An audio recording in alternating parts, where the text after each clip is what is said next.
আমি একটা পার্টিতে যাচ্ছি, ফিরতে দেরি হবে।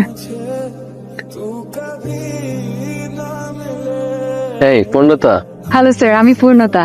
থ্যাংক ইউ সো মাচ, আপনি আপনার সুন্দর পার্টিতে আমাকে ইনভাইট করেছেন। I am really glad. আপনি কষ্ট করে আসছেন, আপনাকে অনেক ধন্যবাদ। আপনার সাহেবকে দেখছি না? উনি বিজি, দেশের বাইরে গেছে আর কি। My bad luck. No no no. Hello everyone, উনি হচ্ছেন পূর্ণতা, হ্যালো। Young lady. ওনার দারুণ একটা আইটি ফার্ম আছে। উনি সারা দুনিয়া জুড়ে বড় বড় সব কাজ করে থাকেন। সবাই তো ওনাকে চিনতে পারছেন নাকি? আপনি আসছেন, আমি অনেক খুশি হয়েছি। আচ্ছা, আপনি একটু কথা বলেন, আমি আসছি। Excuse me. হ্যাঁ, হ্যাঁ শিওর। তুমি এখানে কি করছো? কেমন, এটা আমার পার্টি, এখানে প্লিজ আমাকে তো করো না এদের মাঝখানে।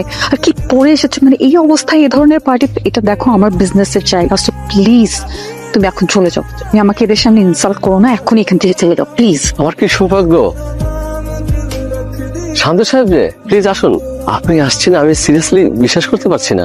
এক্সকিউজ মি এভরিওয়ান, উনি হচ্ছেন মিস্টার শাহরিয়ার শান্ত, একজন বিখ্যাত চিত্রশিল্পী। আমি প্যারিসে একজন বিখ্যাত চিত্রশিল্পীর কাছে ওনার নাম শুনেছি। ওনার কাছে শান্ত সাহেবের অনেকগুলো আঁকা ছবি আছে। শান্ত সাহেব কিন্তু একজন ভালো মানের ইন্টেরিয়র ডিজাইনার এবং একজন খুব ভালো মানুষ। উনি অনেক বড় বড় প্রতিষ্ঠানের কাজ ছেড়ে দিয়েছে। যে জায়গায় দেখা যাচ্ছে অন্যান্য কোম্পানিগুলো হা করে তাকিয়ে থাকে ওই সমস্ত কোম্পানির কাজগুলো করার জন্য, আর উনি কিন্তু সব পার্টিতে যান না। আজকে ওনাকে পেয়ে আমি ভীষণ খুশি। আপনাকে ধন্যবাদ। আপনি কষ্ট করে আমার পার্টিতে আসছেন।